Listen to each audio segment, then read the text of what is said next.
the meeting tape? Yep, we've started. Very good. Good morning, ladies and gentlemen. Welcome to the Department of Consumer Protection with the State of Connecticut Plumbing Piping Work Examining Board. Today is January 26, 2024. It's approximately 9 a.m. And at this time, I would like the board to review the minutes of their last meeting on December 14th.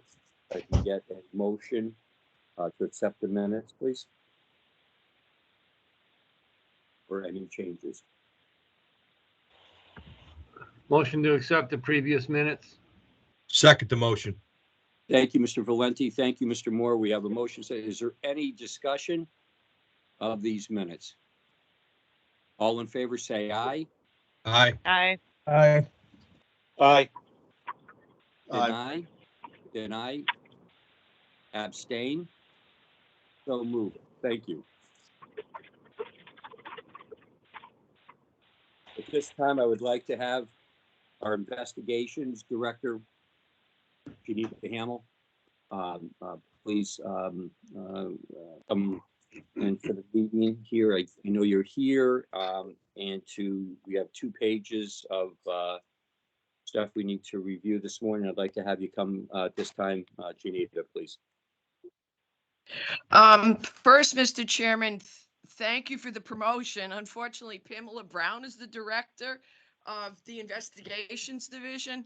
I am the supervising special investigator who, for Pamela Brown's division that oversees the occupational professional enforcement unit. In front of you, you have received 2 of the board reports. The first one is for September 1st, 2023 through October 31st of 2023. During that time, we received 11 new complaints, and there were 4 files that were closed during that time. The first one, the plumbing board is aware of because you held the hearing and you made the hearing decision in that matter regarding Mr. Ducato. So that file is there. The next 3 are from my unit and my staff. An inspection was conducted and an assurance of voluntary compliance went out to the gas station P9 contractor for having 2 unlicensed employees working. He was brought into compliance. He received educational outreach and understands that they must be licensed and the appropriate information. And I'm talking about the third one, Sean Hanrahan. He paid an assurance of voluntary compliance of $2,500 in that matter. The one above that, the contractor is properly licensed. His employee was not, and I also believe there might have been a permit issue in that. He paid the $2,500 assurance of voluntary compliance because one of the checks he provided was the $1,000 for the employee who was on some kind of payment plan with his employer to pay it back. The last one is a complaint center error entry. It's actually not occupational work that was involved with that. So they closed it, and that's what that one is. The next report is from November 1st of 2020. Oh, I'm sorry. Are there any questions on that one before I move on, sir? Board members, does anybody have a question for Janita in reference to any of these? Going forward, we're all set, Janita. Thank you for that.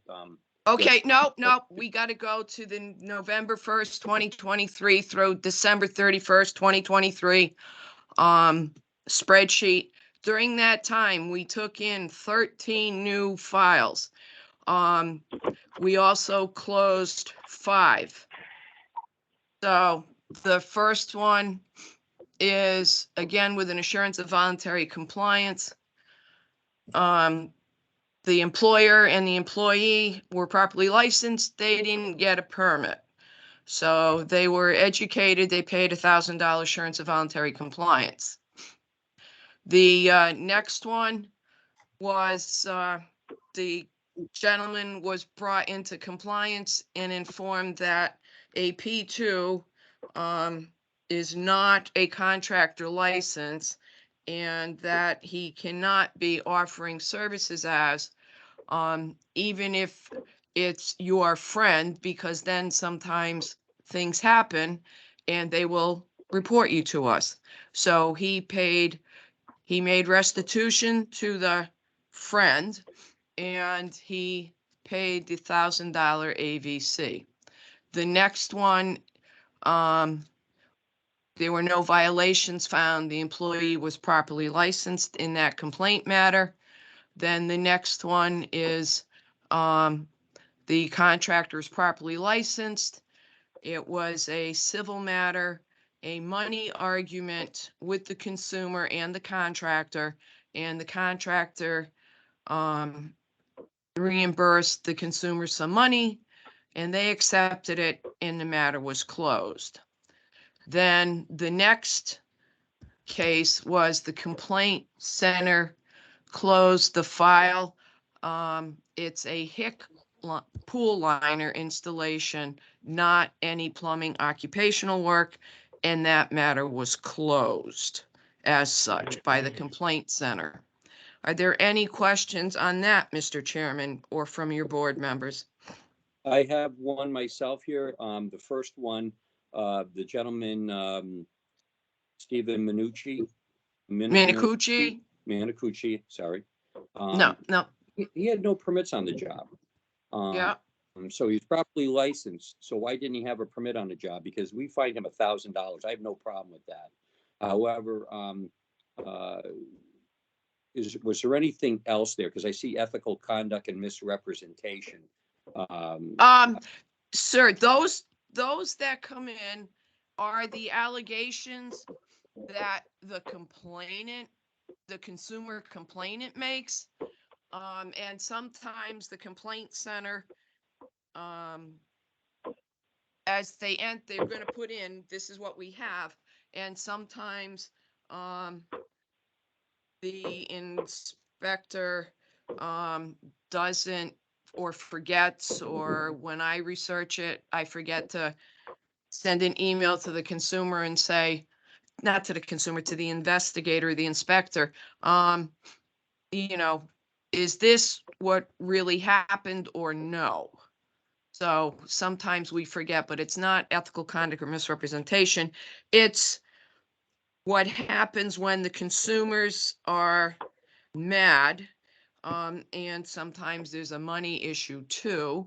The consumers want us to take every contractor to task and think that we can get them every dime of money that they paid to the contractor back because something happened.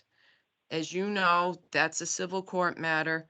The department engages in voluntary complaint mediation as a service to the consumers in the state of Connecticut. And the department's success depends on the cooperation of all the parties involved. That means the consumer and the contractor, AKA the complainant and the respondent.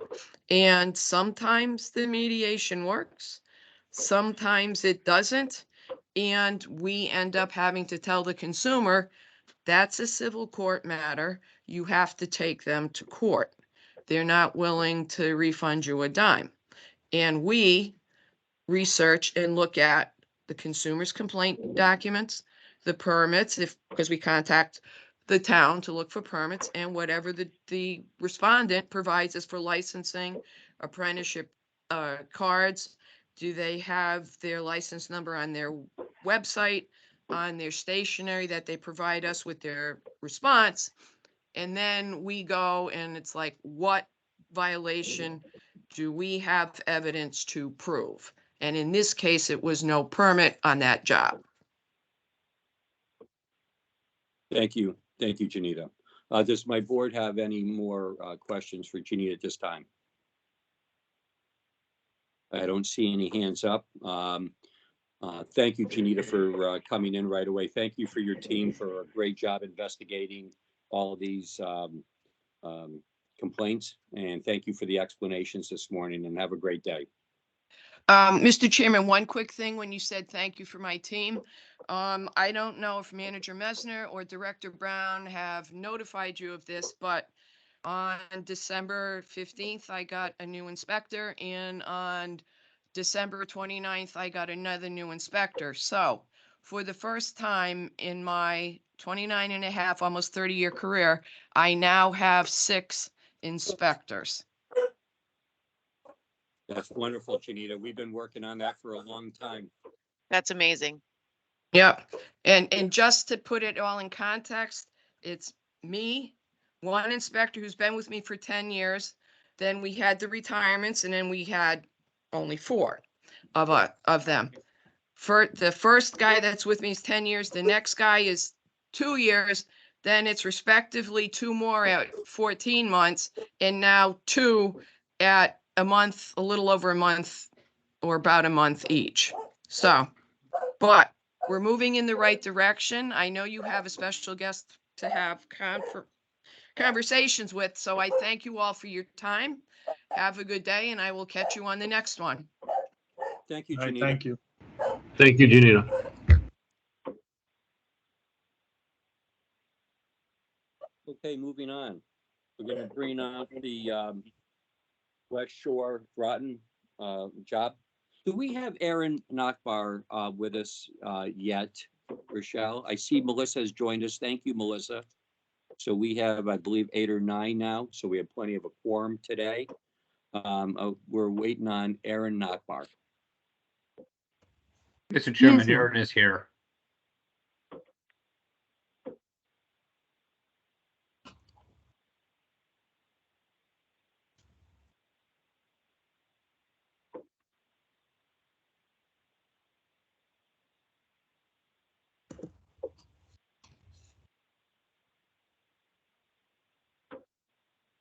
Can't hear you, Chuck.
Rochelle, Aaron Nachbar is trying to get on. He's having difficulty.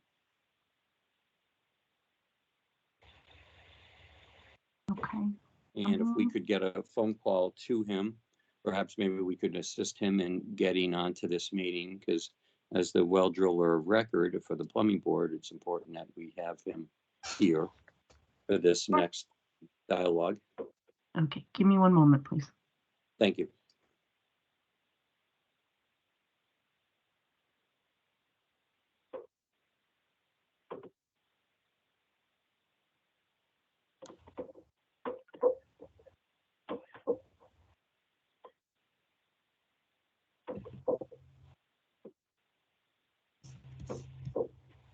Oh, Joe Polichik, can we bring Joe in? He's got his hands raised.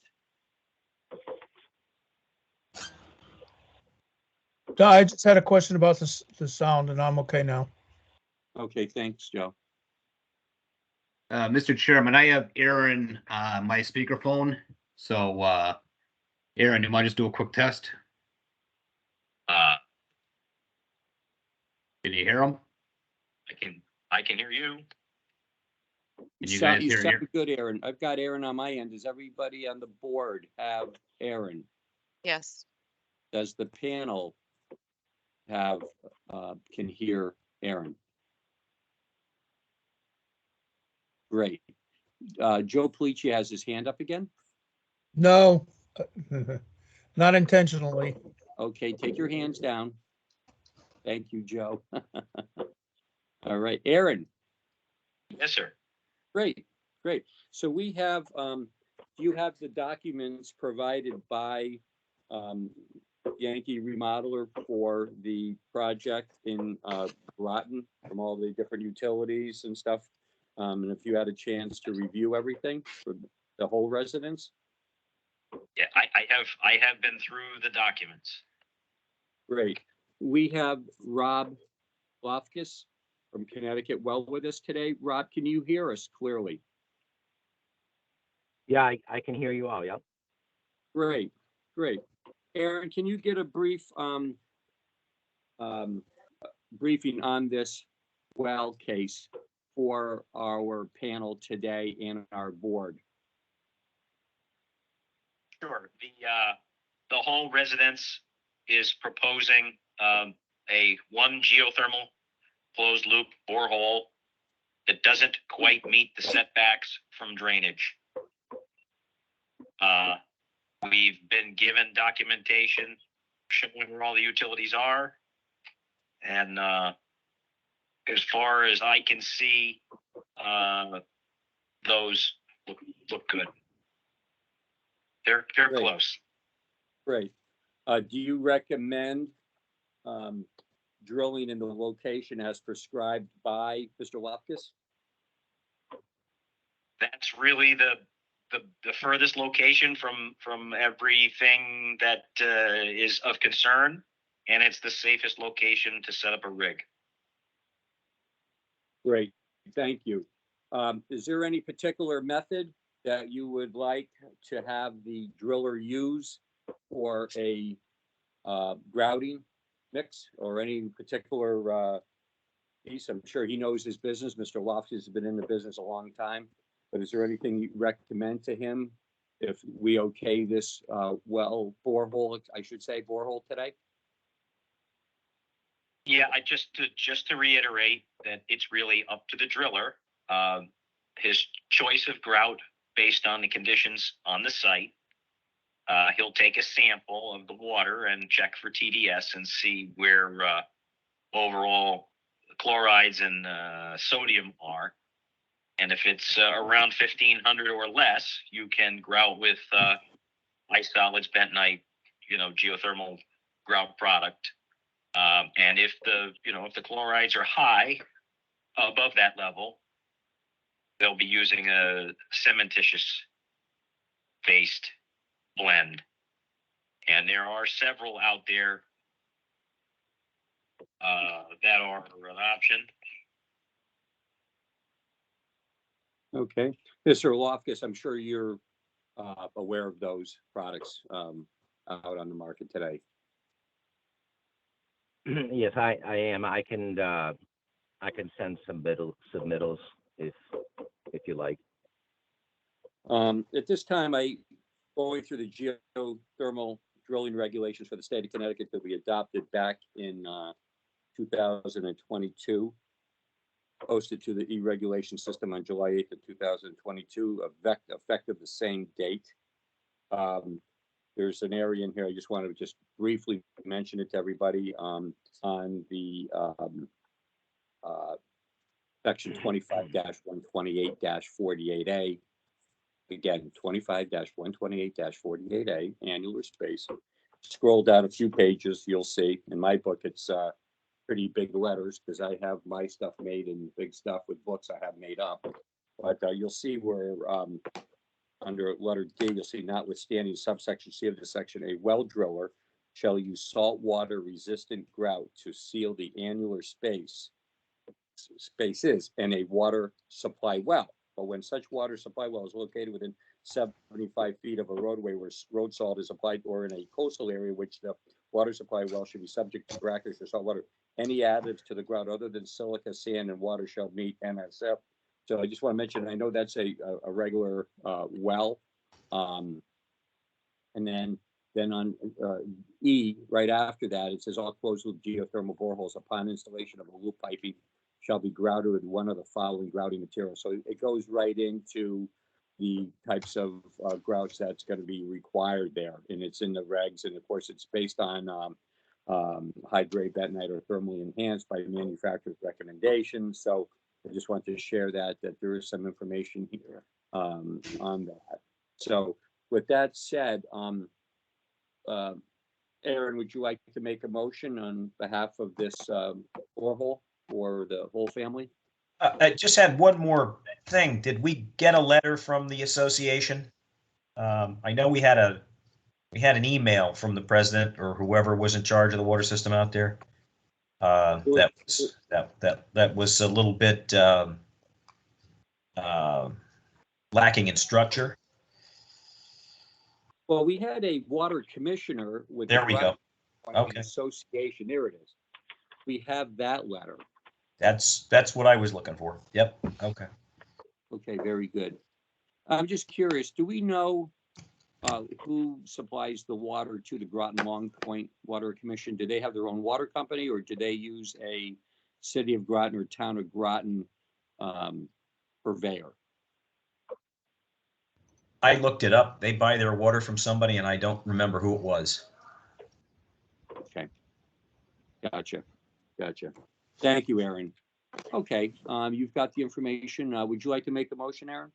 I'd like to make a motion that we approve the whole residence geothermal borehole with the stated conditions. I'll second that motion. I'll second that based on Aaron's recommendation. Okay, we have a motion by Aaron Notfar and a second by Jay Moore. Do we have any further discussion on the matter of approving this well for the whole residence in Groton, Long Point? None said, no hands are up. Vinny, you have a question? Yeah, I want to just consider that this is being not approved by local agencies. Is that the major sticking point? And they're looking for a referee decision here? Because if the town doesn't want it, I don't think we should weigh in and allow it. I don't believe it was the town situation. I think it was the health district came to us and asked us for our opinion on it, if we could decrease the separation distance. But I'll let Brian, the general contractor from Yankee Remodeler, take the floor at this time. Thank you. Yeah, so Vinny, correct. It was not the town that had any issue with it. So Joseph Blanchard with Ledgelight, who's the sanitarian, he reviewed the application and said the one issue, the one sticking point was this particular issue. So he had recommended to bring it to your commission, and that's why we're here. So it wasn't a town thing.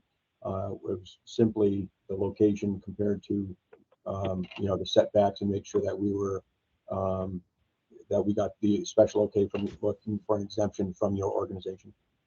Is the system glycol based? What's the fluid that being transferred? Yes, it has to be glycol based.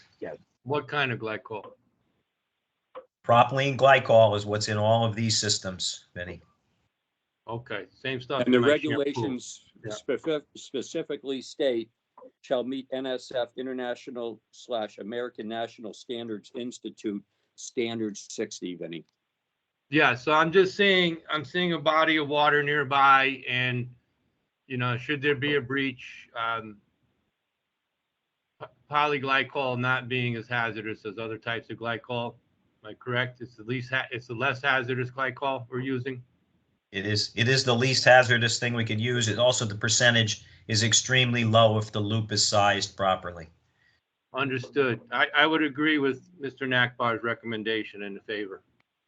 I just wanted to mention, do we need health approval? Or will the sanitarian sign this based upon our decision?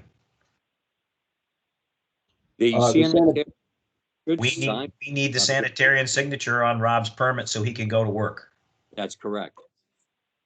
We just are now getting back to health. Rochelle, she will send a letter over to the health district and let them know that we have approved the reduced 4 feet of the separation distance for this project, and that it's okay with the board.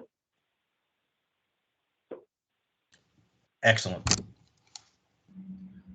I would think too that if anyone that was concerned in that area would ask for anything else that might be protective, but I'm okay with the recommendation as it stands. Any other agency could weigh in, is what I'm saying, whether they be environmentally based or whatever. We're just basically allowing for a reduction in the separation between the other utilities, right? Correct. And we should also make a point today that this application is for this particular location only. This is not for the next door neighbor or up the street to allow these reduction distances. Any of this stuff has to come back to the board. We're not making a across the board allowance for this to happen. This is a particular case in a particular location with a particular grout that can be used to solve this particular issue. So if you're going to build a house, you can put a borehole underneath the house before you build it. So there's no reason you can't come back later on with a survey that says that can be done, because I'm going to be doing 2 of them myself. So I just want to make sure that we all know that this is not just open Wild West here to do this all over the place and in that neighborhood, especially if they continue to do this. Okay, so could I get a vote all in favor for the approval for the whole residence to proceed to the Department of Health to ask for a signature for a permit from them, Department of Health, from Ledgelight to move forward? All in favor, say aye. Aye. Aye. Aye. Aye. Any denials? Any denials? Anybody abstaining from the vote? Congratulations, Brian. You have a green light from the plumbing piping board / the well drilling portion of this agency's board here. So good luck with your project. Thank you very much, gentlemen. Thank you. Good luck. Rob, you're all set? Okay. Rob Loftus, Thank you're you, all Chuck, set? and thanks to everyone for their help. Thank you. Thank you. Thank you for your patience. Have a good day. You too.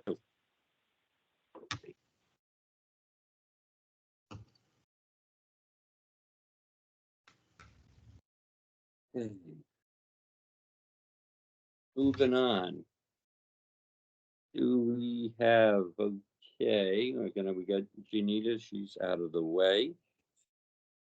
West Shore Drive is out of the way. The David Mons inquiry, we can actually move past. He emailed me yesterday, asking to be removed, so.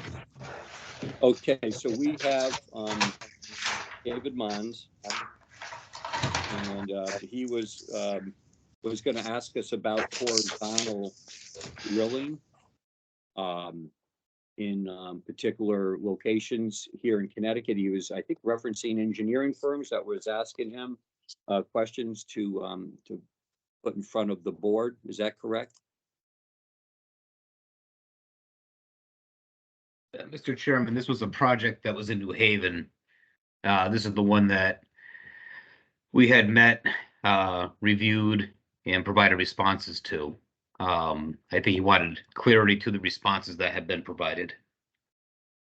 Okay, so he's not here today to ask any further questions in reference to this. So we've invited him, so that's good, and he has declined to show today. That's fine.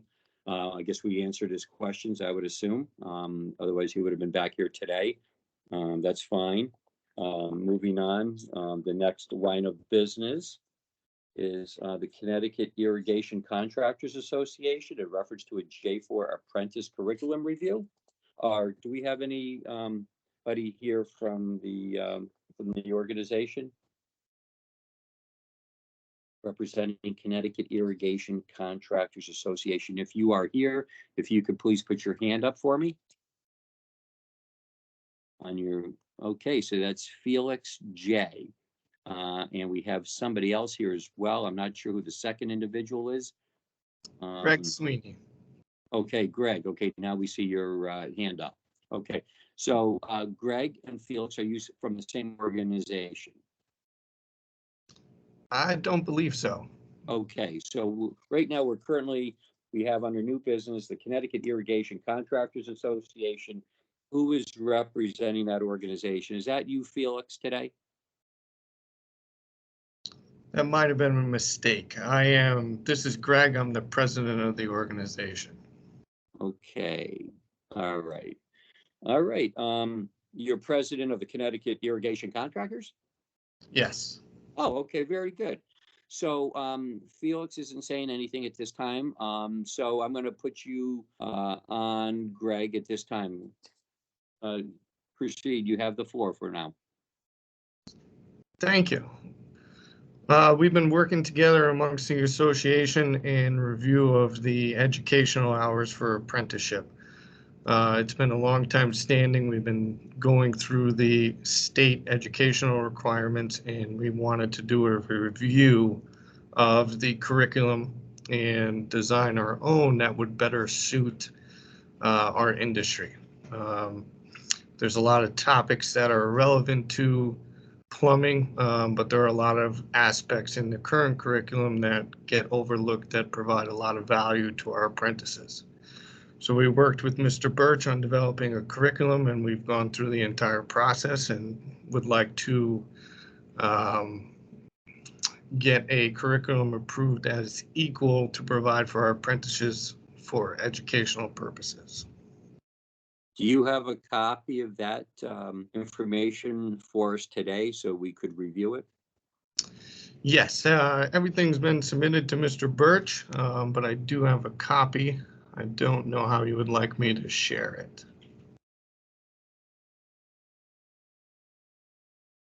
I can put it on the screen. I can email it. What would be best for the board? Mr. Chairman, Yes, Benny. I think we've run into a similar question before, Yes. and the Department of Labor Office of Apprenticeship has oversight over apprentice curriculum. I don't believe that we need to be answering this question. If Mr. Birch finds it sufficient, I don't see the need for the plumbing board to change any recommendation that he and an organization has come together on. I agree with you, Mr. Valenti. We know, and I'm not going to have to ask Mr. Birch, but he had done the J1, J2 as a courtesy to the board at the time. That's all it was. That's why I was asking. So with the last curriculum that was put under the No, this J1, is apprentice curriculum. This is for the, right. So I honestly, I sincerely feel that this is the decision of Mr. Birch, who heads the Office of Apprenticeship at the Department of Labor, his and his only. Okay. All right. So Todd, thanks for coming today. And Greg, so you probably guys really didn't have to come here. As Mr. Valenti just said, that it was really up to you guys to do what you had to do. But I appreciate you, Todd, as always, keeping the board up to stuff, you know, and I appreciate you guys entering today here. And good luck, Greg, with your curriculum. Mr. Appleby, if I may. Okay. Oh, Todd, thank you. Yes, go ahead. Yeah, Mr. Appleby, I do want to thank the Irrigation Contractors Association for joining us today. You're absolutely correct. Out of partnership, not necessarily courtesy with the plumbing board. And as a P1 member myself, I thought it appropriate to bring this before the board because in section 20-332, subsection B, number 2, that the board establishes the amount and type of experience and training required to qualify for an applicant for examination of any license under your purview. That being said, Mr. Valenti is absolutely correct. The Office of Apprenticeship does have the latitude of approval and the federal authorization to do such. As a partnership, just wanted to have concurrence of the board that not whom, but that does meet measure. The Office of Apprenticeship is poised to immediately approve them, just as again is partnership with this board so that they can do it as an industry sector approved educational provider, not unlike the others that provide throughout the state of Connecticut. So that being said, again, I want to thank them for joining us today. Your indulgence and partnership as well. If the board is a concurrence with this, which I would be most appreciative of, I would be poised to approve them as of today. Thank you, sir. Thank you. I appreciate it, Todd. And good luck, Greg. Looking forward to offline seeing your curriculum someday soon. So, and I'm glad, Todd, great job between both the J's and the J1 through the J4s taking this on. So awesome job. Does anybody have any questions for Vinny? You got your hand up again. I'm sorry. We're not changing the minimum requirements to achieve this license as set forth in DCP, right? No, that's a no. I see a no. And we don't see this curriculum. So there is nothing that we can do, and I believe nothing that we should do here. Okay. All right. Does anybody else have any questions this time? If I can, Mr. Chairman, so for the record, Yes. that my approval of the J4 for the Connecticut Irrigation Contractors Association will be an appropriate provider of education appropriate for a J4 license. Am I correct in saying that? That's fully correct. Yes, sir. It would make that I'm a board member, but I would like to suggest perhaps a motion on that if that'd be appropriate. Sure. Vinny, would you like to make a motion? I see your hand up. I wasn't sure if that was still. No, I'm sorry. I'll take my hand down. I'm going to abstain because I believe that this is a clearly separate process for what we're discussing here, and it's not a board matter, in my opinion.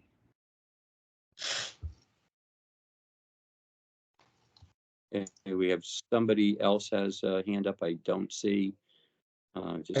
As long as we're not changing the duration of the apprenticeship and it's under Todd's guys, I mean, for his sake, I'll make the motion for him to accept it. Okay, we have a motion to accept this. I'll second that. Peter, thank you. Jay made the motion. Peter seconded. Is there any further discussion? All in favor of allowing, obviously approving by just the sake for Mr. Birch to go ahead with this J4 curriculum for the Connecticut Irrigation Group in general, the whole organization. Members or not members of their group, say aye. Aye. Aye. And aye. And we have one abstention, I believe, Mr. Valenti. Yes, thank you, Mr. Chairman. Abstain. Thank you. Great. Thank you, Mr. Chairman. I appreciate the indulgence of yourself, the Department of Consumer Protection, and the members of this board. Thank you. Thank you, sir. Have a nice day. Okay. Do we have anything else under new business? I don't see. Rochelle, did anything come in late that might want to be discussed in this forum today? We have a few people here with the PCE with their applications. I believe they have some questions regarding the curriculum requirements in the application process. It looks like somebody has a question about licensing on invoices as well. So I think we have a few members of the public here to have some questions answered. So Okay, well, I guess we're gonna have to figure out who these people are separately, because I see names and faces, but unfortunately, I don't see who the organizations are with. So do we have a list to start with? Or should I just start? I've got a gentleman with his hands up. His name is Christopher with a P. I don't know his last name, and I don't know what organization he is with. Christopher, can you hear me? Yes, can you hear me? Yes. Yeah. Sorry My, about the dog in the background.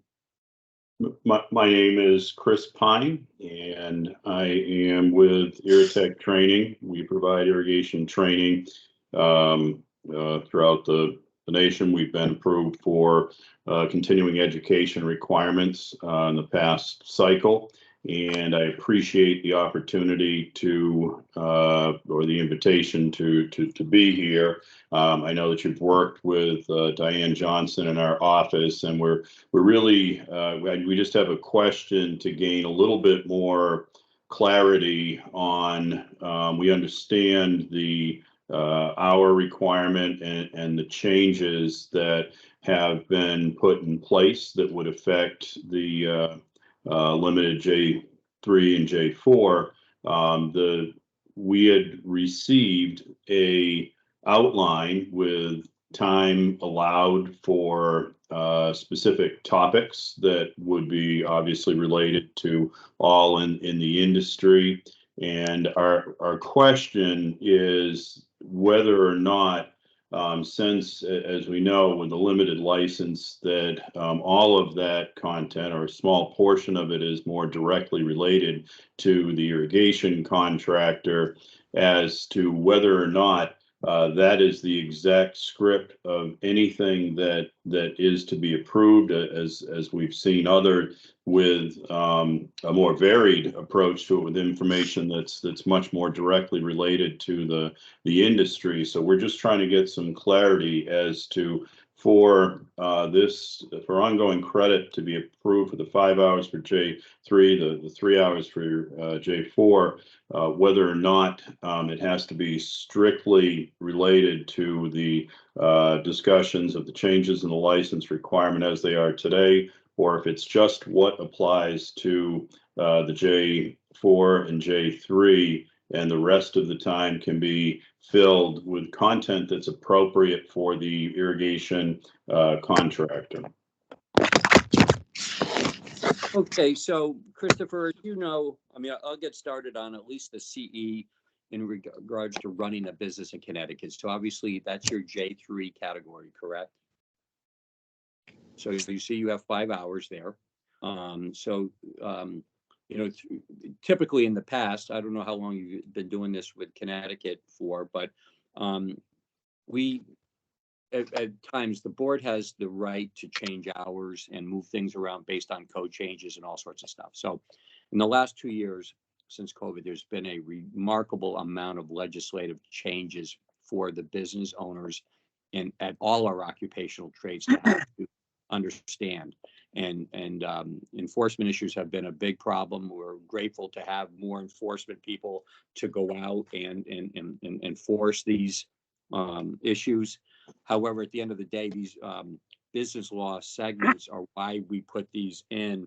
And it's not just the plumbing board, it's also the electrical board. They have the same requirements. We want everybody to know what code books we are on these days in Connecticut. Every year, the legislature needs to have ODM recreate the new curriculum. I mean, not a curriculum, I should say, the new code book. So we list all those so everybody knows what they're on, or the state is on, and where you can reach out and get information. As you've seen in our complete package here, you see the Connecticut amendments, how that could affect your license category. You might want to address those issues. You might want to address your contracts, making sure that your employees have their license numbers, especially, put on the invoicing.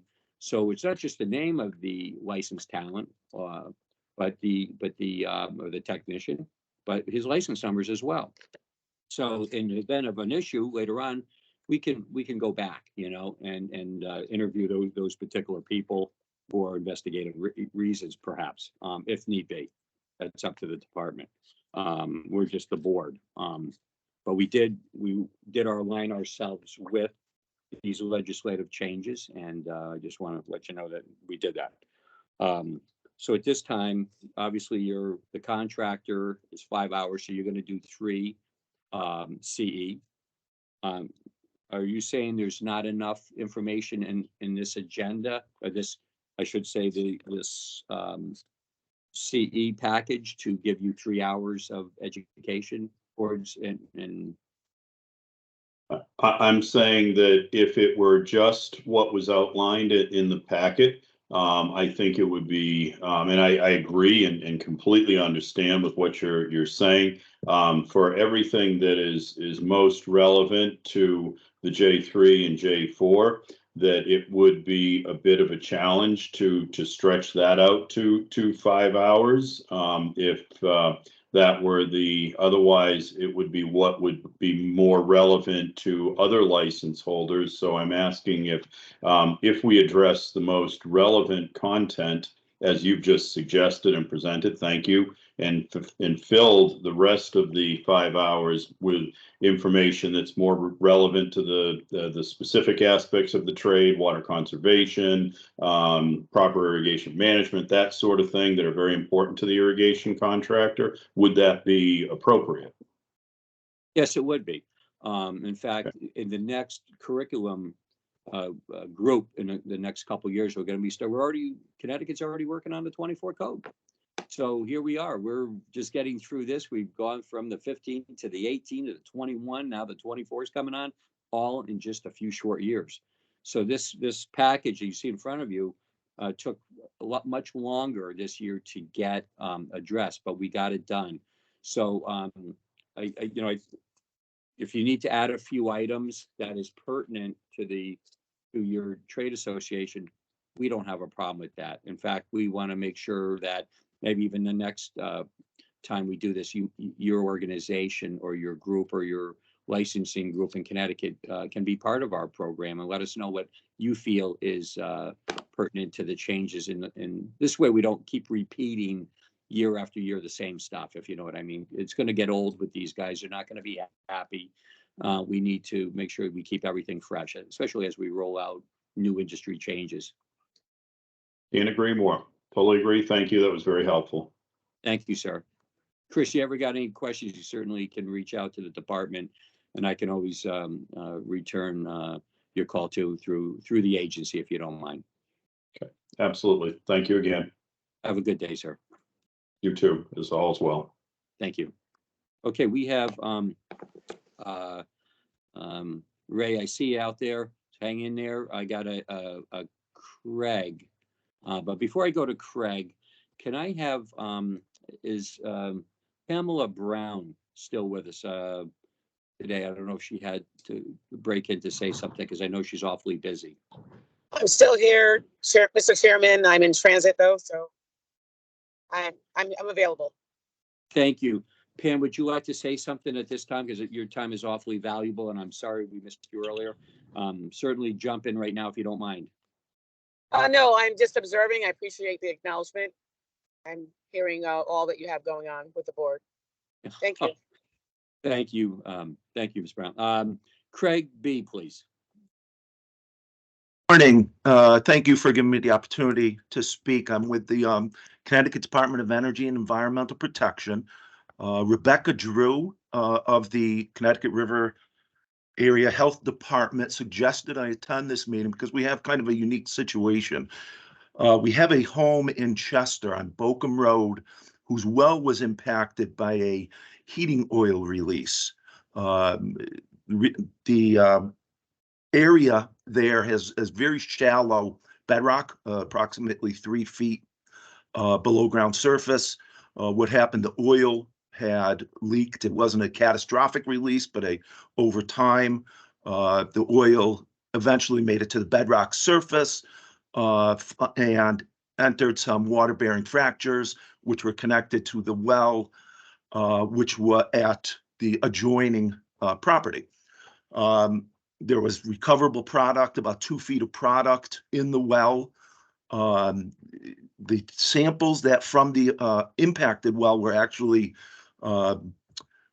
under standards. They use a jet pump that's approximately 30 feet below the ground surface, so not a lot of the dissolved phase made it to that inlet.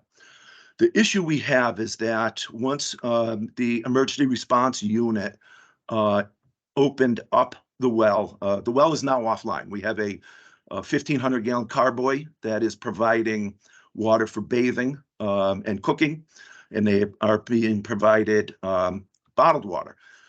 When we opened up the well, we saw that this well was installed in 1974, so 3 years after the new regs went into effect in 1971 regarding casing length. The casing on this well is approximately 6 feet, 1 feet above the ground surface, 3.5 feet, 3 to 3.5 feet in the overburden, and a foot or so into the bedrock. It's not grouted. It's, nowhere near the 10 feet of casing that's needed in accordance with those regulations. So what happened was that go ahead. Let me stop you right there, Craig. Yep. A 1974 well, this has to be above grade, which it is. Obviously 12 inches is proper, right? Is that correct? Right? With our regulations, right? So you have a licensed well driller that must have taken out a permit in that jurisdiction to do that.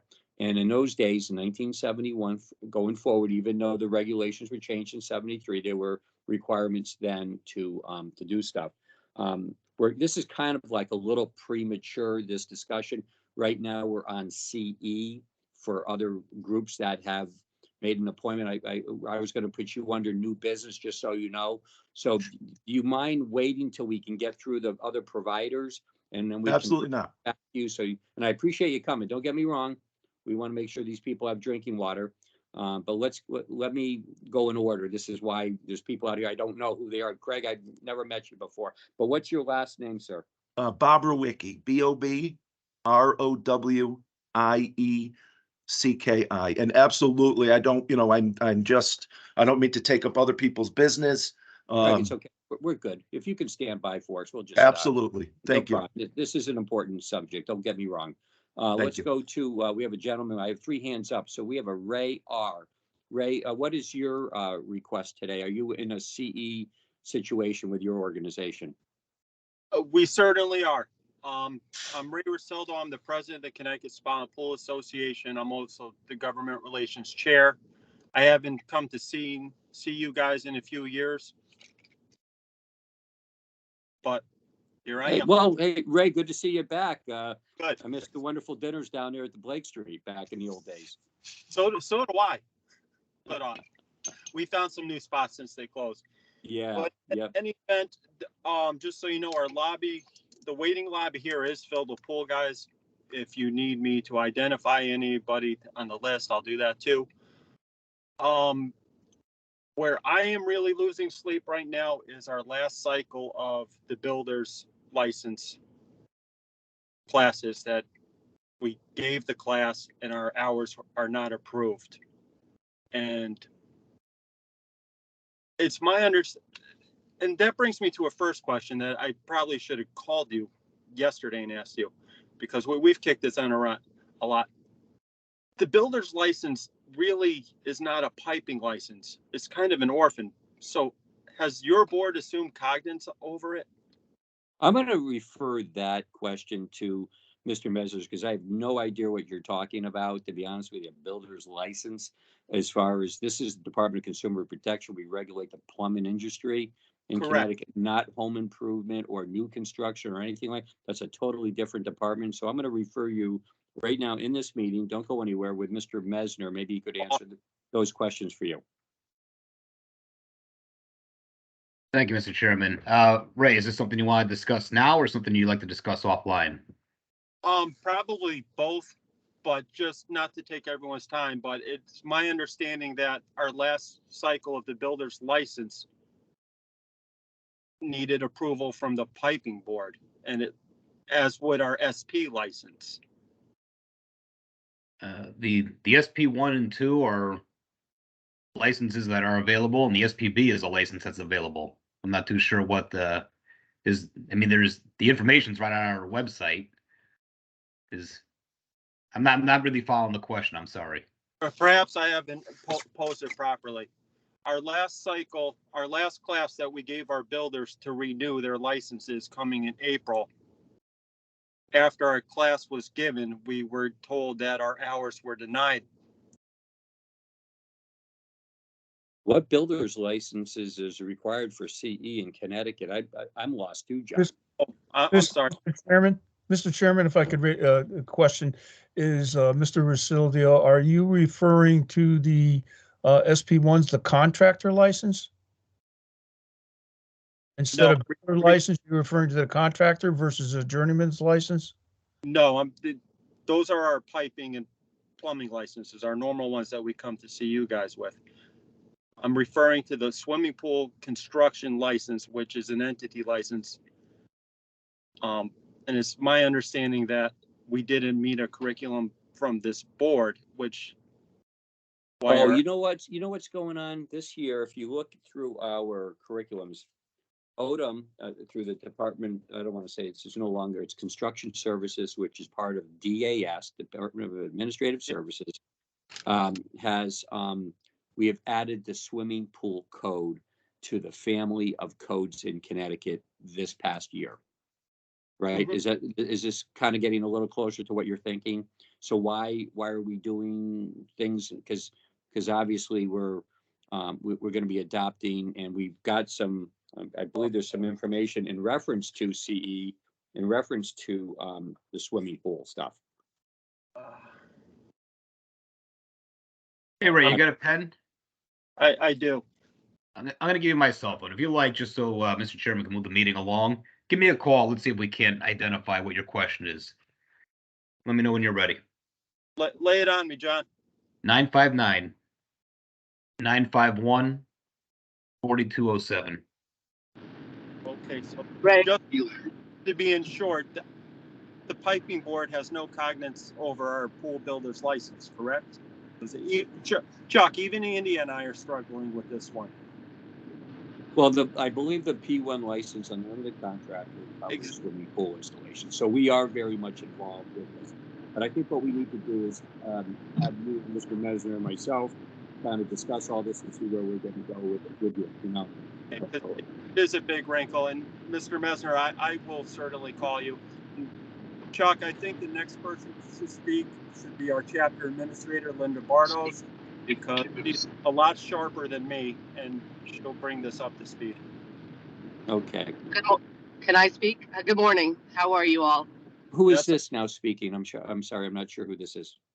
This is Linda Bartos. This is Linda. Linda Bartos. Yep. Linda. And I'm the. Can I ask you how to spell your last name, please, Linda?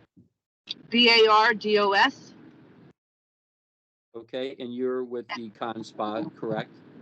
I'm the executive director of ConSpa. I've been in this position for the past 13 years.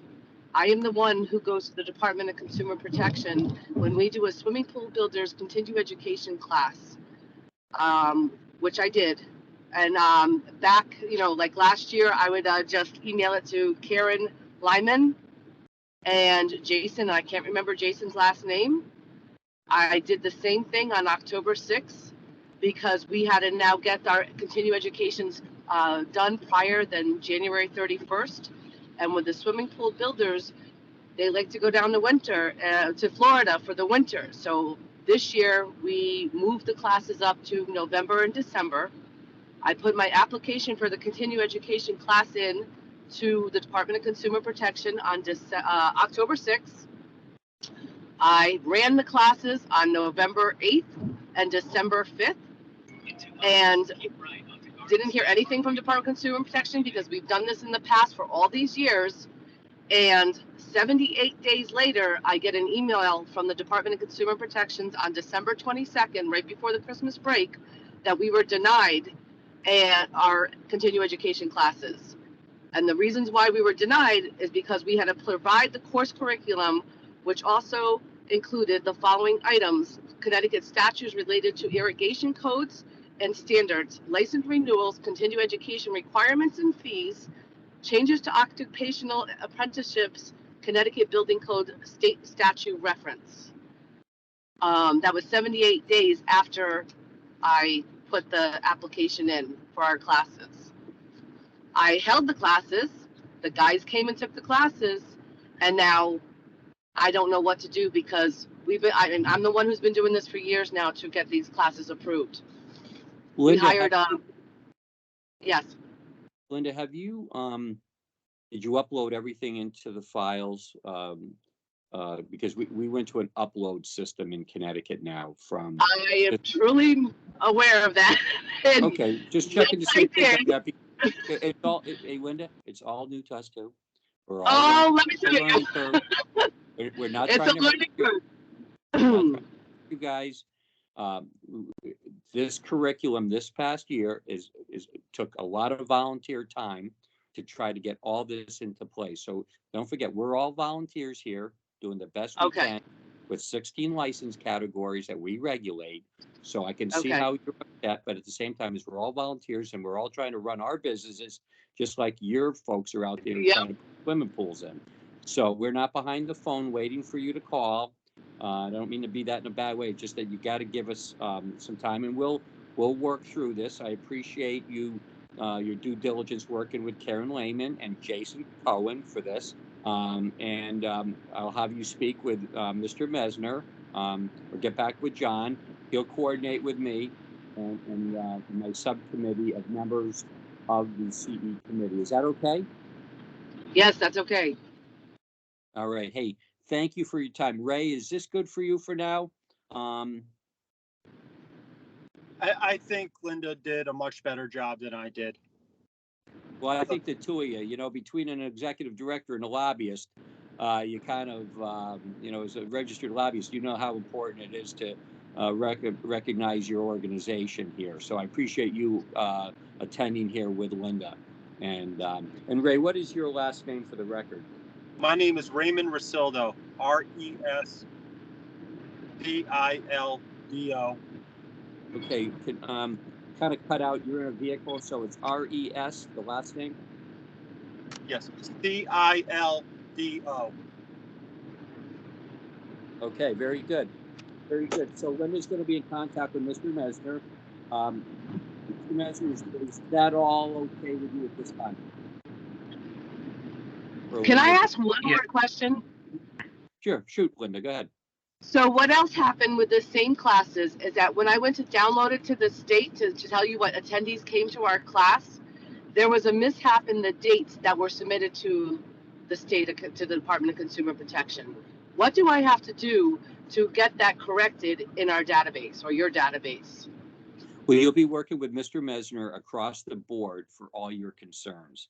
So we will get to that, Linda. So yeah, get all your facts and get everything in a row, get your ducks in a row, and then bring it to Mr. Mesner.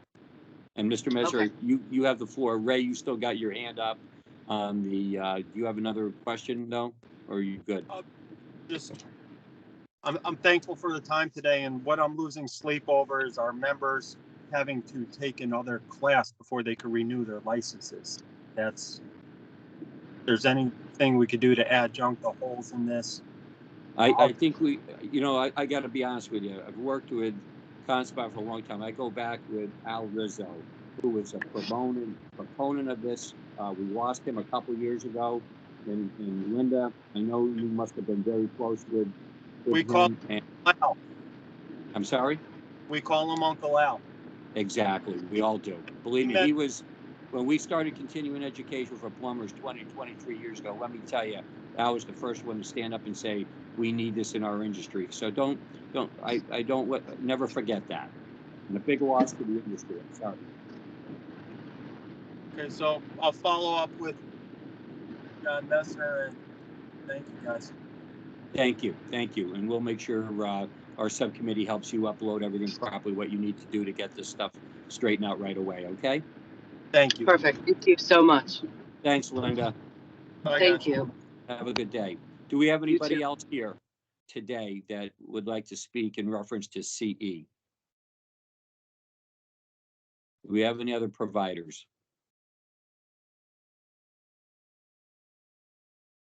There was a Charlie Raphael that was going to be speaking. I think he was with Watershape U. I saw him earlier.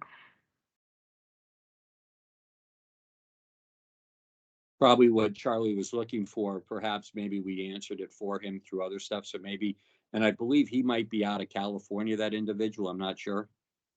He's here. Oh, there's Charlie. There's Charlie, got his hand up. Charlie, would you like to speak at this time, sir? We can't hear you. Can you, obviously we need to listen. We don't know your question. I know you can hear me because you're smiling. We can't hear you, Charlie. You're muted. Yeah, he's muted. You gotta unmute yourself there, Charlie. Oh, there you go. Try that. Nope, it's not working. Nope. You want Charlie, to you try? could try calling. Yeah. I just put the dial-in info in the chat. So you can call into the meeting.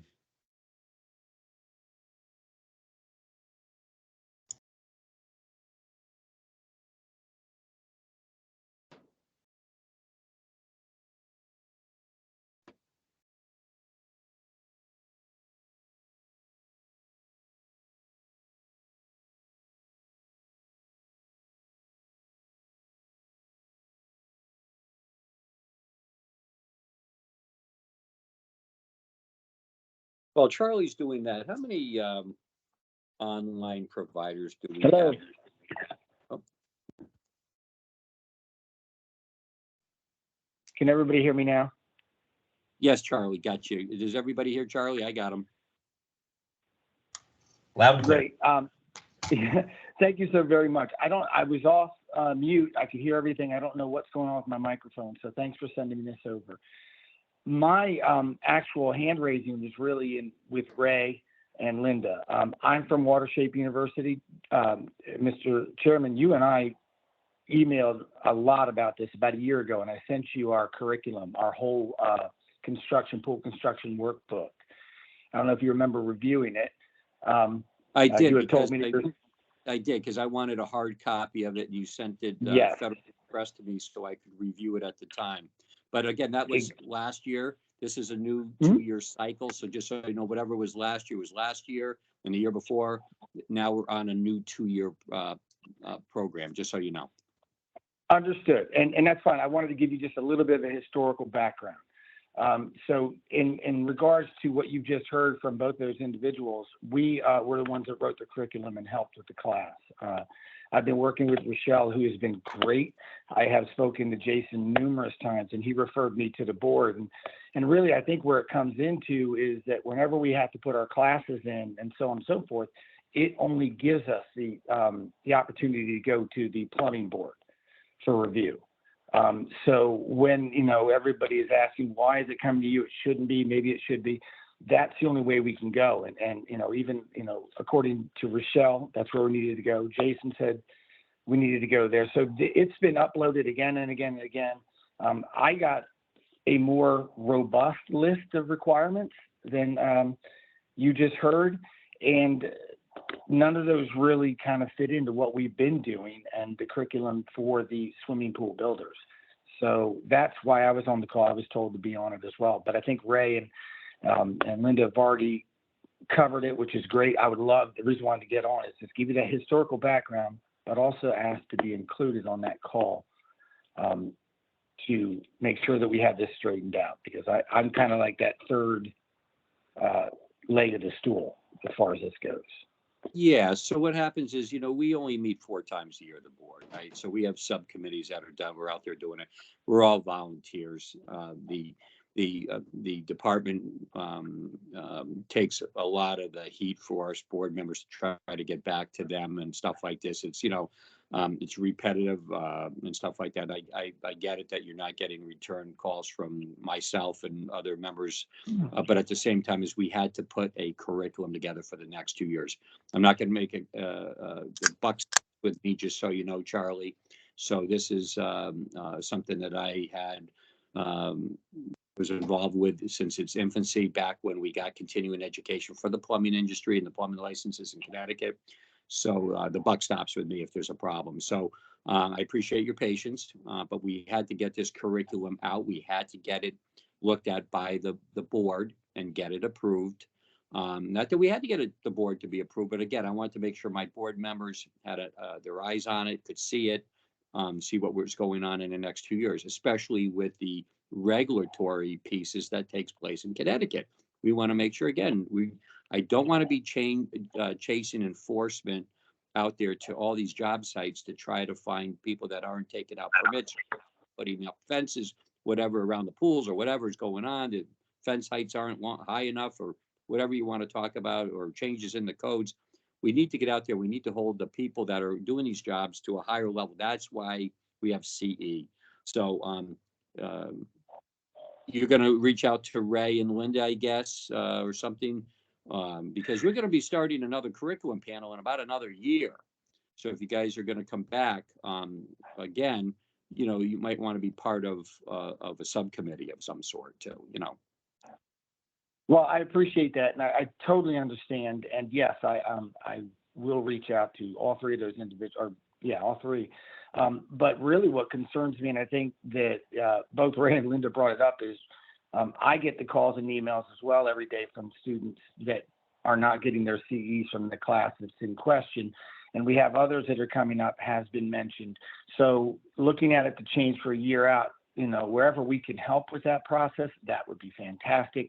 But I guess in this side conversation, we'll find out about how quickly we can rectify what we're up against, because it's an ongoing problem. And I think it's one that once everybody kind of wraps their head around it, it will make perfect sense. So I would imagine that's what Mr. Messner is going to do. Some of our licenses, Charlie and Ray, since you're still there, Linda, if she's still there, we have Department of Administrative Services, which this past year we adopted for the first time. And I guess it was ICC, the swimming pool code, right? ICC. So this is why I kind of wanted to make sure that we got a piece of that into the package, right? Just so you guys were at least part of the program. So where that goes in the future, because obviously there's going to be a 24 coming out soon. Take a look at that when that's finally released for the swimming pool code, if they do adopt it, the newer one, when it comes time, because it's not approved in Connecticut yet. Our people over at Department of Administrative Services is working on that. But as you know, DEEP is involved, Department of Health. We want to know where the backwash from these filters are going, So there's a lot of stuff that goes on that's interdepartmental. So we want to, your trades are very important to us. So we want to make sure everybody's playing on the same, in the same ballpark. Thank you, Charlie. Is that good? That's good. Yeah, as long as I can, is get in touch with Mr. Messner, that would be fantastic. So I'd have a better idea. Do you have John's contact, John? .Messner@ct.gov, MESNER, by the way. I don't know. Yeah, so email Mr. Messner, and that way, and he is slammed right now, slammed. Let me tell you, he's trying to catch up this week with a bunch of emails. So be patient with him if you don't mind. So again, John.Messner at, I'm sorry? CT.gov. Got it. Okay, thank you. And Ray, I'll follow up with you as well. I don't know if you're still on. Thank you so very much for your time. Okay, Ray, you have a question. I do. It's so important. I just want to put it out there. For our builders to renew their license, we already gave the class. The class hours were not approved. We gave a class to hundreds of guys that they're not going to be able to renew their license with because the CEs were not approved. That's the most important thing on this call to me. I believe now you're reiterating something we already talked about. I believe that you were going to talk to Messner and then, obviously bring Linda into it too with yourself. This way she's involved, and then Mr. Messner will contact me as well. And like I said, I'll bring my subcommittee into it. So that's just a reiteration. Does that clarify everything with you, right? That is exactly what's on my mind. I'm a small-time operator. I volunteer as the president. They're going to be pitched. We can't do this to the guys. No, don't lose sleep, Ray. Get in touch with Mr. Messner, please. And I appreciate you working with your organization and your members, because we really appreciate that at the board level too. Okay. All right, guys. And thank you too for calling in, Charlie. Thank you, everybody. Thanks, Charlie. Thank Finally, you. good to put a face together with you guys too. Yeah. Likewise. All right. Take care. Thank you. Thank you. Okay, so we have, does anybody have their hand up? Not from the board, I don't see. Board members, do we have anybody out in the areas here? I don't see faces, I don't see any hands up. Do we have any more questions from anybody? Because we have completed, I believe I'm sorry, we have to bring Deep back in. I'm sorry. We now have a Felix J. who's now just coming on with his hand up. Felix, you got the floor, sir. Are you in reference to a CE situation here? Okay, we can't hear you either. You're off mute, but we can't hear you.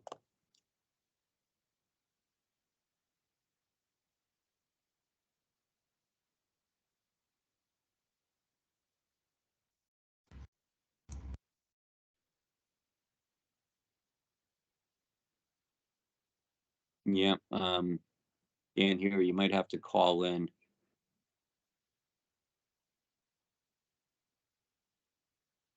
Yeah, there's dial-in info in the chat. You can call that number and then we should be able to hear you.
Okay, well, Felix is doing that, getting back on. We're going to switch right over to Connecticut Deep. I want to get back with Craig as soon as possible here, if you guys don't mind. Felix, I'll bring you back before the end of the meeting, if that's okay with you. That's fine. Thank you. Oh, Felix, we got you now. You just came on. Yeah, I had to use my phone. I apologize for my technical difficulties. It happens. I just have a simple question. I know we talked about, well, you guys talked about this several times. Can you give us do you mind, all I know is you as Felix J. We don't know Yes. who you are. We're not sure who you're involved with. We're not sure what license category you will be talking about if you are. Will you be talking about CE today, this morning? No, I will not be talking about CE. Okay, I'll be can you talking just give about me general. I apologize. Go ahead. I just want to know, Sure. you know, what are you asking just a simple board question? Yes, it's a simple bold question. My name is Felix Jimenez. I work for Benjamin Franklin Plumbing. Okay, And we're going to have to put you. Unfortunately, I have to bring Deep into this. You know, are you quick? Do you think this is a quick question, Felix? I'm not sure. For me, it's a quick question. It might turn into an issue with you guys. I'm not sure. I'm okay waiting if you want. Okay. Well, why don't you just give us a question? Maybe it's something Mr. Mesner can handle in the department with. You want to go ahead and ask your question? Sure. My question is regarding on section 20-338E. Now, on the writing, it says. Do you mind repeating that section again? Sure. Section 20-338E as in Edward. Okay. Now, the question regards that Any license holder needs to be provided their license, full name and license holder. Now, my issue with this is, now, we do have drain technicians that they don't have license. We make all our technicians have multiple license until they get the P2 license, which everybody wants to see. So we have multiple, and we have a great relationship with our Isaiah, who is with training with the state. I'm confused about this law, and we had a little conversation with Mr. He was a former board member, Boldman, about this. I'm a little confused on the language. No. Are you sure you're with the right board? Because we don't have oh, you're talking about Bowman. Yes. Okay. He was a previous. Right. He's been off the board about 1.5 years now. Yes. Okay. Yes, of course. Okay. So I'm just confused on the way it's written. So I'm no lawyer. I'm a simple man. It doesn't make sense to me. Okay, so I think this would be a question. It's a state statute. You're requesting a legal interpretation of a state statute. So I would believe that would have to be sent to Mr. Mesner, and then he would send that. If he can't answer the question for you, he can then have somebody within the agency, one of our legal staff, one of many, to discuss those statutes with you and answer your question. Okay. Sounds His good. name is Mr. Boldman? Mr. Chairman, if I may, Felix, Yes. very simple. You have to follow what the statute states, which your drain cleaners are not licensed, therefore their information does not have to be within your invoice. But if your company, Benjamin Franklin, is out providing invoices to consumers in the state of Connecticut, and that consumer is getting the services of plumbing, which requires a license, as you know, then that P2 or that P1 that's out there representing your company needs to, if they're not the contractor of record, their license is already properly displayed on that invoice as it should be, they need to have the name and the license number within that invoice. The drain cleaner does not need to be in there. But if that drain cleaner is going beyond the scope of drain cleaning work, removing a trap, pulling a toilet, that's plumbing work. Therefore, a plumbing licensee should be on that invoice. And that's where we had a little difference of opinion, because he wasn't doing any pulling of a toilet, pulling anything, just running a camera to look. And he does have a P6 license, so he is a license to look at the drain outside. So that's why I was confused with this thing. He was just looking at the process, and it's nothing that we did wrong. I'm just to say that. It's something that the scope of the work entails everything. Now, my job is to make sure we have no liability on this, and we make sure everybody has licenses, which I am proud to say we do. But I am confused with the law. That's what I'm here for. All right. So what I would advise is you could contact me offline, because it's not really a matter that probably should be discussed here. You contact me offline, and if it is an open enforcement investigation, I would have to say contact the inspector that's investigating it. If this is an issue that Mr. Bowman's investigating, you need to work with Mr. Bowman. If this is a clarification issue, I could deal with that myself. It's a clarification. All right, then yeah, feel free to email me or give me a phone call, and we can talk about this offline. I can't see your name, so Yeah, I'm sorry. you got a pen? I'll give you my email. Go for it. It's John, John, dot, my last name, MESNER @ct.gov. John.Messner@ct.gov. Okay, I will be sending you by the end of the day an email. Okay. Very good. Thank you, sir. Thank you very much. All right, thanks, Felix. Okay. Thank you. So, have a good day, guys. You're welcome. Do we have anybody else here that wants to talk about CE before we roll back over to Connecticut Deep? Having none. Okay. Craig, are you still with us? Sorry about that. Are you? Thank you, Mr. Chairman. I'll cut to the chase. We have a well in Chester that was installed 1974. I do have the completion report, no information on the casing. The well was installed not following the rags. The rags, from what I understand, is a 10-foot casing. This has, like I said, 8 to 10 inches into bedrock. So the homeowner is actually the second owner of it, is an innocent party here. And I'm wondering if there are any ways to get the driller that installed this well to make this homeowner whole and bring this well up into compliance with the regulations. Okay, I know that's a legal question.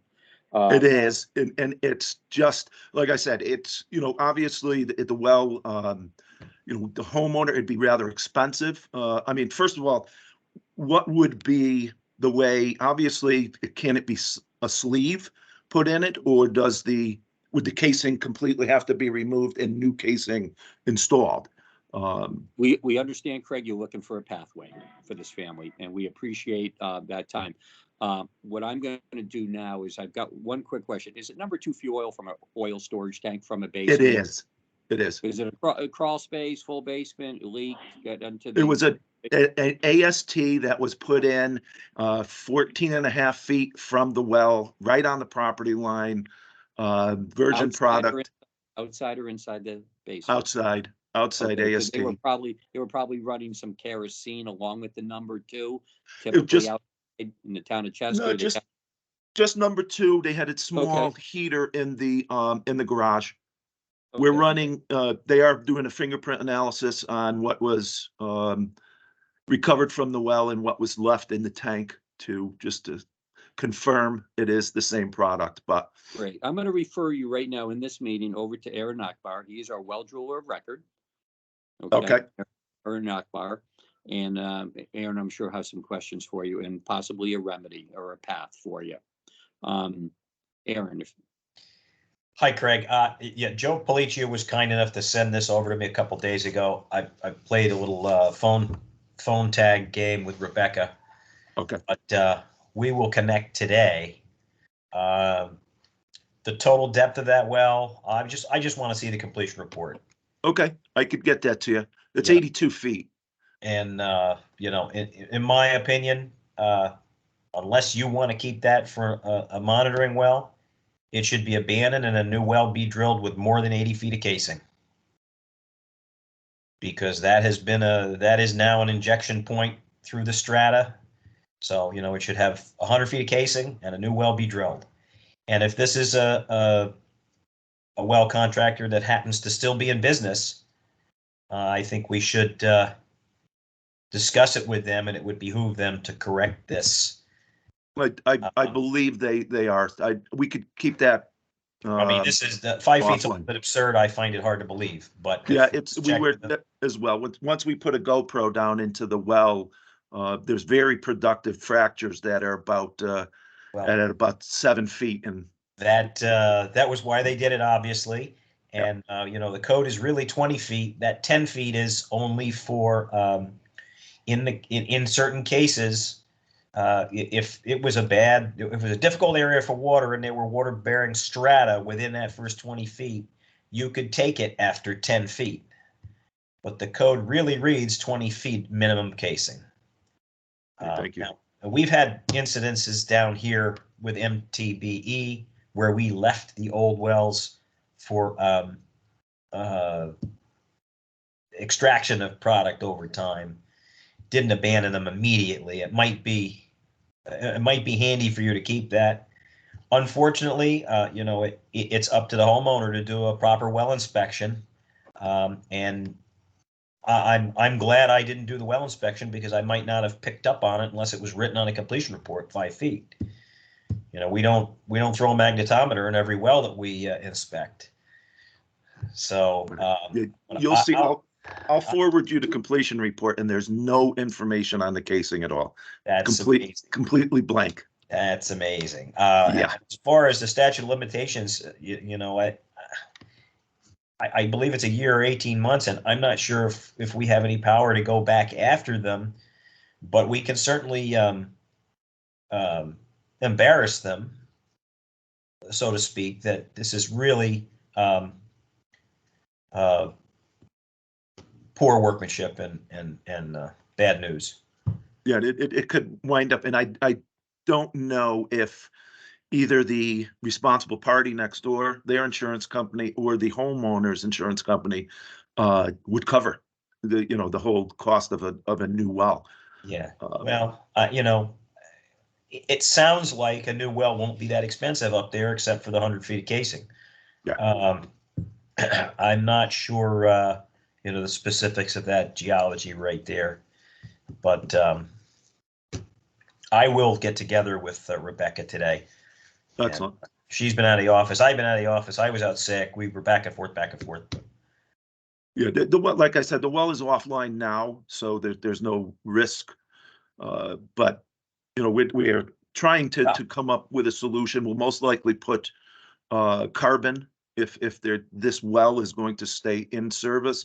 We haven't recovered any more product over the past month or so. But with the rain that we've had, the water table has been extremely high. So now once that water table drops, we're going to have some residual oil in those fractures that as that water level fluctuates, you're going to get dissolved phase that continues as a source. Have you been to the bottom? They did. They gauged it. We didn't put the GoPro all the way down to the bottom of the well. No. You didn't grab a sample at the bottom to see if there was anything heavy down there. No. And interestingly enough, Aaron, that when we did a sample, odor was what kind of gave the homeowner pause, that strong fuel oil smell. And so we ran some analysis for ETPH and VOCs, and there was some minor detections, but everything below applicable standards. I think there was just so much head from where the product floating on the surface and 25, 30 feet of head over the intake of that pump. So you're really not getting a lot of dissolved phase pulled down that deep. So we're just kind of looking, like you said, to get a solution for the homeowner at really an innocent party in this. But like you said, probably should have done a little more due diligence before purchasing the home. Well, it's an interesting point to bring up when we're all doing a well inspection. But yeah, the other thing that is paramount in my mind, and it's come up in wells that I've drilled. I've had contamination get into wells that I've drilled and been dragged over the coals because I've been accused of crossing aquifers by drilling a well, and now I'm responsible for stuff that's contaminated down the street. And so, fortunately, in my cases, the wells were constructed to code, but in this case, because this contractor didn't follow the standard. If there's somebody down the street that's smelling product or has product, this contractor's should be making him whole. How far has the contamination gone, Craig, in the neighborhood? Are you guys testing all the wells around? We did, yeah. So we tested approximately 8 other homes in the area. All were non-detect. For it, the lithology and the setup on this, it's heavily fractured bedrock, very close to the surface. There's a lot of outcroppings all over. But and I don't know, we didn't pull well completion reports for all of the other homeowners. But based on the fracture orientation we see in the outcrops, it's pretty clear. There's a really clear connection from where the release occurred to that well, and we saw it. There was visible staining on the rope that we used on the GoPro from the water coming out of that fracture. So yeah, as long as you guys are staying on top of the neighbors, I have concerns down the road. I know that Bolcom Road area. I know the ages of the home. I'm surprised you even got a well completion chart, because 1974 was a year after the new regs came out. So in the town of Chester, very hard to get those records. So you were very lucky to have some evidence really there. At the same time, just keep in mind, you got a lot of older homes in there, and I would hope Deep would make sure that those neighbors and concerns down the road could be addressed too. So keep that open. We have a question from Mr. Moore, Jay Moore at this time. Followed by Vinnie Valenti. No, actually, I hit it by mistake. Sorry. Thanks, Jay. Okay, Vinnie, we have a question for you from you. We have a well that's 50 years old. It's contaminated. I believe the recommendation is that will be abandoned and used for monitoring. Some of the questions that are out there, we can't answer, you know, especially legal questions and responsibility. Those are far beyond this board. My concern is we've had some good rainfall. We have high water table that will reverse, of course, one day. And no matter how much of this stays on top of the water, it will get drawn down and mixed into solution if this well is continued to be used. I want to know, what is the question of the board? What are you looking for from us today?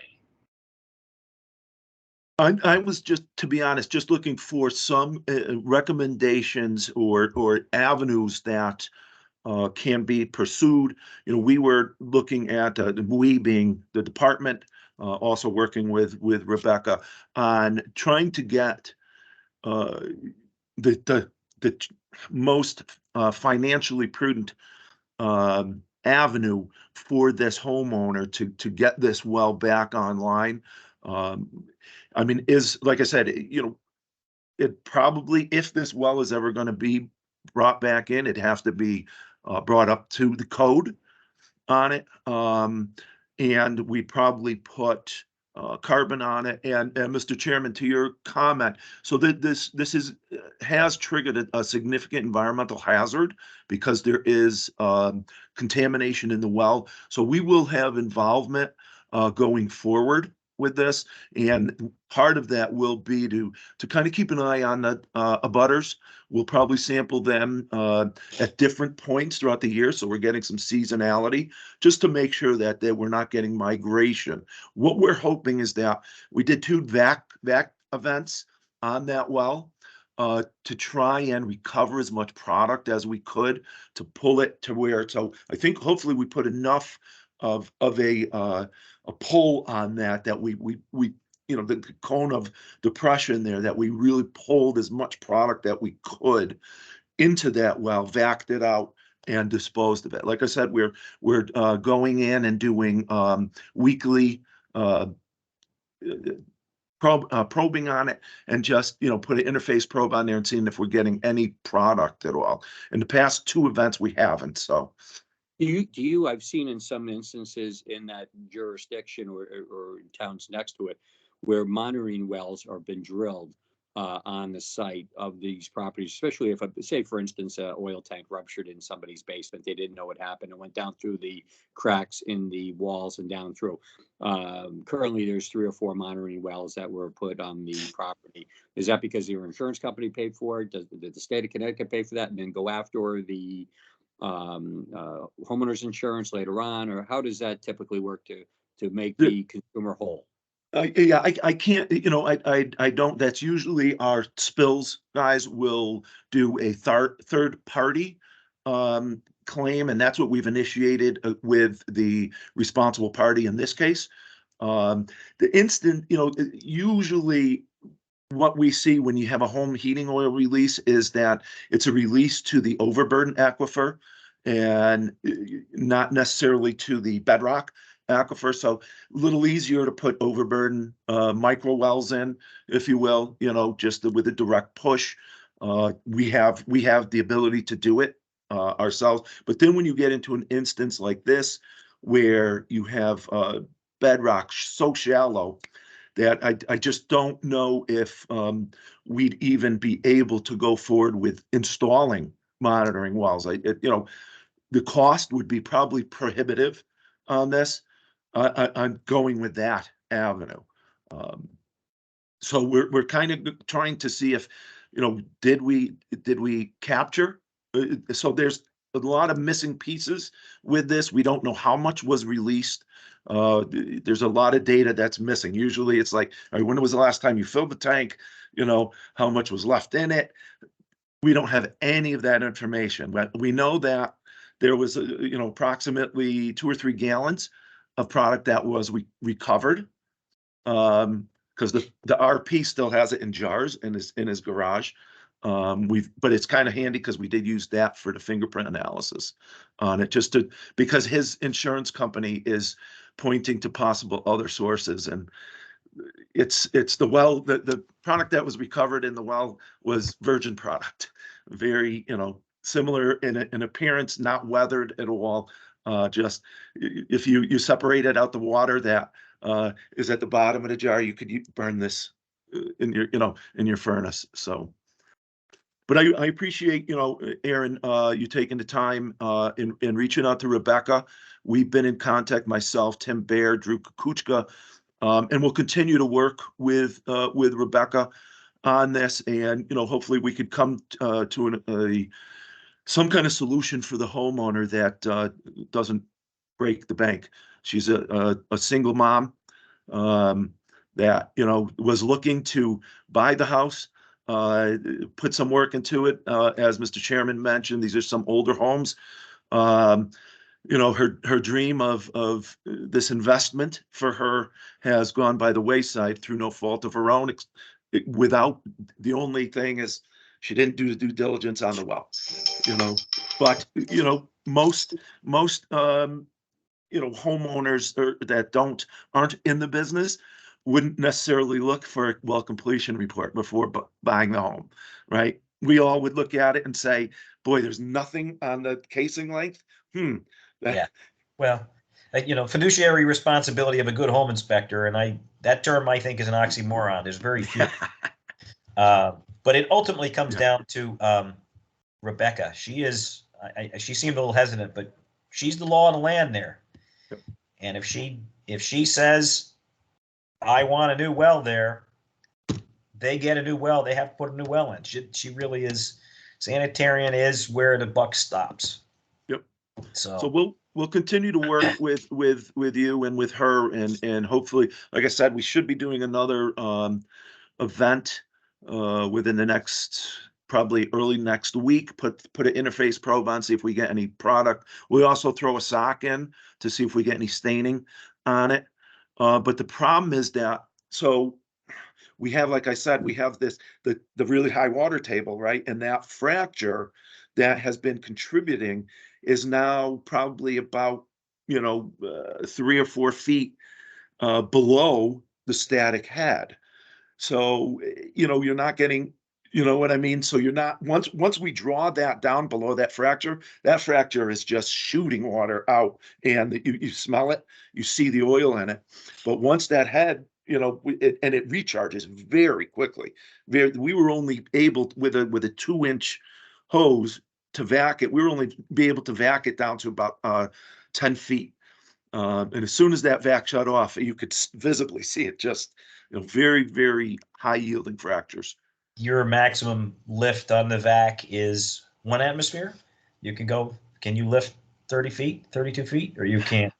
It's so, I'm not entirely sure of the specific. I work with remediation, so I'm kind of dealing with it and relying on the expertise of others with it in those specifics. But Rebecca did say, she recommended that I come here, and hopefully we could get the ball rolling on what we can do to either put that well back into productive use, or use it as a recovery well and get a new well installed for the homeowner, or the homeowner does it herself. We'll have to look at all avenues for that. But I appreciate that lot. Are you able to move any distance from that spot? Can you get? It's a small lot. I was kind of, when I look at the well completion report, which you'll see is that originally it's 75 feet from any possible sources of contamination. And yet it was installed 14.5 feet. And I believe the garage was there at the time that well was installed. So, okay. Yeah. Well, and okay. The gentleman garage is okay, as long as it didn't have a footing drain. That you can be right up against it. But the casing really bothers me a lot. I mean, yeah, it did with us too. It was once we saw that, put the GoPro in it, like, and you could see that, it's just the end of it, and it's only, maybe 6, 8 inches into the surface, the rock surface. So we also, if and even if we didn't have this contamination, as Mr. Chairman mentioned, Bochum Road it's on a ridge, right? It's and the well is actually located probably 8 to 10 feet below the road surface. So that road and the road is a narrow road. It's a twisty road, and I'm sure they salt the heck out of it. Oh, sure. And with the well cased the way it is, I'm sure they have salt in that well. No doubt about it. Just from runoff, into, like I said, and you only have 3 feet of overburden there. So that it's going to hit that bedrock surface, travel that bedrock surface, and it's going to either get into fractures or actually just enter the well. The fuel oil is combating the corrosive effects of the chlorides, so it's a perfect blend. Good stuff. So Hey, Craig, thanks for coming today. No, thank you explaining the very whole much. process, because we rely on the sanitarian and getting your intake at your level. We appreciate you. When did you? I'd ask you how many years. Give us a little experience real quick. I know my boards are very busy. They got to move on with their day. But did you take over for somebody in your department in the last 4 or 5 years that retired? No, I've been with the department about 13 years now. We did have the cliff in 2022 when everybody retired. But no, we just moved. I'm an environmental analyst 3 with the department. I'm the hazard lead for the South Central District. So I just, in working with our ERU, our emergency response unit, and SASU, site assessment and support unit, we kind of work in together, and I was pulled into this through the hazard program. Gotcha. Thank you. We had worked with your agency before many times dealing with the Durham area problems there. And I hate to bring this up, but we should be talking about it, and that's PFAS and drilling wells in PFAS areas and contamination in soils that are going to be coming out of the ground that could possibly have PFAS in them, and what we're going to be doing with them. So, Craig, you're going to be very busy with that future endowment. Yeah, just an FYI with that, we are looking for more help. We'll be going to be taking on, exactly, Aaron, right? We actually, it's been very good. We've been able to replace a lot of the people that we lost. We lost a ton of institutional knowledge, but the people that we're getting in, they're younger and they're very, very intelligent, great people. I do have a co-worker of mine that's on the call, Ronnie Tangway. She handles salt cases throughout the state. And so with the PFAS, we are going to be initiating some sampling. Hey, Ronnie. Some sampling. There's issues. We have a PFAS issue known in Killingworth. So we're going to be doing a lot more PFAS sampling. We got a contractor coming on board. So as that we build that data set, we'll definitely make it known to local health districts, the Department of Public Health, and you guys, to where, like you said, Mr. Chairman, where if you are going to be installing a new well, is it an area where there is some known PFAS contamination there? So we're going to continue to build our data set, because we've seen, where if you look for it, you're going to find it. It's ubiquitous just through atmospheric deposition. So and with the Connecticut's rich industrial history, we see it quite often. Where we look for it, we find it. Craig, we really need to stay on board with this too, because our J1, J2 license categories obviously are involved in water treatment systems, along with our W1, W2, 3, 4 are monitoring guys, our 5s with our pitless adapters, and our geothermal boreholes with our W7 that's out now, right? W8s. So we really, when we pull these materials out of the ground, we need to make sure, especially if they got contaminated with PFAS, we want to know. We obviously we can't put that back in the ground. Always remember that the plumbing board too protects the groundwater in the state of Connecticut. So it's so important that our licensure is so important here. We oversee it, and we want to be part of every piece of it, Craig. So get my email, send stuff to me. Everybody knows me at CRAD. especially in this case, but I would love it, especially with that Killingworth situation. I have a lot of customers, but it's not a customer thing. It's just general, the whole state. We need to know what's going on at all times, especially with EPA, where they're coming out with their new, 3 droplets of PFAS is equivalent to a contamination of a 30,000 gallon pool. That's pretty scary. When we work with, the Connecticut people with the groups that take care of water municipalities, they're obviously concerned. They're put into a situation there as well. Now I see, with Betsy Gary representing their organization. So we are already involved with them, and if anything they need on our end. So it's kind of a reciprocation. So I appreciate, Craig, your time, and can you introduce your Veronica here to us? You want us to give us a little background about yourself real quick? Hi, yes, sorry, I've just been sitting here to observe because I knew Craig was going to bring this topic here. As he said, I'm an environmental analyst. I've been with DEEP for a little over 4 years, been working for DEEP for almost 10. In my previous life, I was an analytical chemist for the DEEP laboratory. So when I stepped in, I started working on road salt impacts to potable wells across the state. So I assist Craig and my other colleagues with private well contamination throughout the state as well. So certainly interested in this topic because the discussion of well casing comes up frequently in road salt cases as well. So I really appreciate being able to just observe and the opportunity to introduce myself to you, Mr. Chair. And if you ever have any questions, I'm certainly interested and excited to hear that DCP is looking for connection on this topic. Yeah, it's very important. The well drilling industry is going to be changing dramatically in the next 10 years. As you know, with geothermal technologies, this governor wants to really decarbonize our state. And there's an immense amount of agencies that are involved that are coming in. Department of Energy, I don't have to tell you, there's a ton of them. I've been participating in Chicago. I got in at midnight last night. So I've been out at the ASHRAE show for 4 days in Chicago, going over all the different technologies going on that end. So we have to stay on top of it at all trade levels so we can keep our focus, right? Thank you for appearing. I wish you luck with Craig here. Keep us in the loop. I'm going to we have a hands up from Melissa Sheffy. She's one of our board members here, public member. Melissa, you have the floor. Okay, just really quickly. So I understand if a homeowner is going to buy a home with a well, they should ask for a well completion report. Is that the safest thing to do based on what I'm hearing? A homeowner should ask to have a well inspection done by a licensed well contractor.